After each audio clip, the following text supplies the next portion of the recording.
What's up, guys? This is Wandergasm. I'm Charles. This is Christi from Backpacking Bananas. And today we're going to be bringing you a brand new terrible travels story.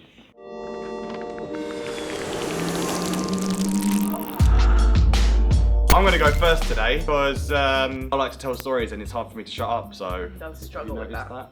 You really struggle with that. No problem. Okay, so this story takes place from Toronto to Miami and then from Miami to London. Okay. It's a bit of a long one, but let's get into it. Okay, so I was flying. I flew to Florida to see my friend Farron. Great friend, love her a long time. If she's watching this, hi. And on this trip, I booked a last minute flight up to Toronto for like 1 week. And so it was like I flew into Miami from Fort Lauderdale, but I flew to Toronto from Miami airport. So two different airports, kind of close together, but separate places, right? So then oh man, did you hear that? Can you hear that? Just me, buzzing noise. Anyway, I flew back into Miami the same day I had to leave. So I left Toronto, flew into Miami airport, but then I had to get from Miami airport to Fort Lauderdale. Straight to Fort Lauderdale to fly back to London. Like I had very little time and between. you were driving to Fort Lauderdale?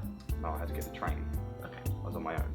So I flew back from Toronto, not a very long flight, like 3 or 4 hours. That went okay. Got to Miami airport, then there's this thing called the Tri-Rail in Miami, which is like the Miami train and it goes from like south to north through like part of Florida. So to get to the Tri-Rail from Miami, I had to get a shuttle bus. So I get out of the airport, I'm looking at the time, I've got a few hours before my flight leaves, like I should have technically been okay, but the shuttle bus didn't turn up for an hour. They're meant to be like every 15 minutes. So I'm there, like I have no phone service. How long did you have to get from one to the other? I think I had like an hour and a half to get from Miami to Fort Lauderdale before those 2 hours started ticking down, right? Okay. To get through security, check-in and everything, right? It should have been like fine, you know, I should have got there 2 hours or just a little bit less to kill. No one there seems to know where the shuttle bus is or when it's coming, like no one else is really waiting for it. I'm just sort of sitting there like, okay, this is going on a bit, like, been here for a while now. Eventually turns up, takes me like 10-minute drive to the Tri-Rail station. So I'm like, okay, cool, I've still got time. Walked in that time. Probably could have, but it was down a freeway, so I couldn't walk, that's the problem. Otherwise I would have.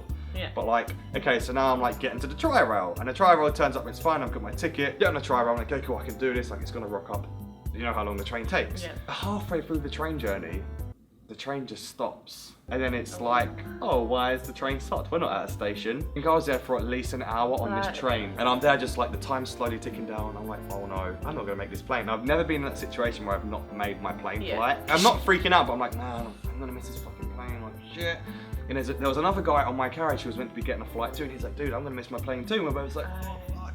And then there was a third person, but she was an air hostess. Okay. And she wasn't with the airline I was flying with, but she knew the airport. She's like, okay, this train's gonna start moving eventually. When we get there, I'll take you guys right to where you need to go and we'll try and get you on your planes. That was nice of her. Yeah, very nice. So like we're sitting there like no one knows what's happening. They're telling us the train's not gonna move for like another 2 hours. And we're like, oh my God. There's 2 hours? They were like telling us that the repairs were gonna take at least 2 hours. Oh God. So then this mechanic and we're all waiting there for this mechanic like to rock up, and then we see him and he's like, oh man, it's gonna take ages. Out of nowhere, the train just starts moving after an hour, which is great because bear in mind we're thinking we're gonna be here for 3 hours. So the train starts moving, we're like, okay, we can still maybe make it. Train's going.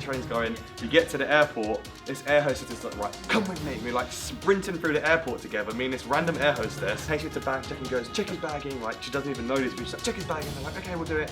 Then she like runs me to security and like, this is like an action movie. Like, runs me to security, like tells the TSA guy, like this guy's gonna miss his plane, you need to let him straight through right now. They put me through like the expedited security bit, like there was a massive line, they just let me straight through, like gave me a quick like pat down, sent me through, and then she's like, okay, you need to run this way to get to your plane. And like my plane was leaving in like 5 minutes, like on my life it was like a timer going down, like it left the gate at like 5 minutes, right? So I legit sprint across the airport, I'm like, oh my God. Get to my gate, plane is delayed by an hour and a half. Oh no. Like, no one had even boarded the plane yet, and I'm just sat there just like, why does this happen to me every time? And then I just sat in a sweaty Fort Lauderdale terminal, covered and dripping in sweat because I've been running. And just, lovely. I mean, hey, at least I made my plane, right? And then did you get cold?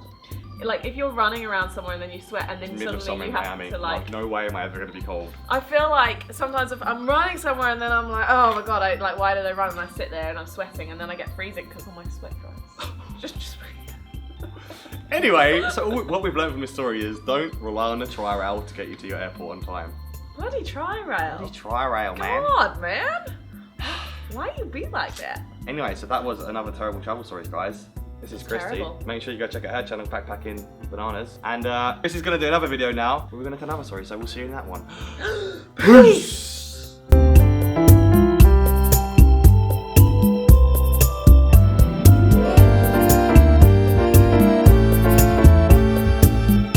So I always do this voice, and I try to put it on. It's like kind of like from Russia, but really bad. True stories.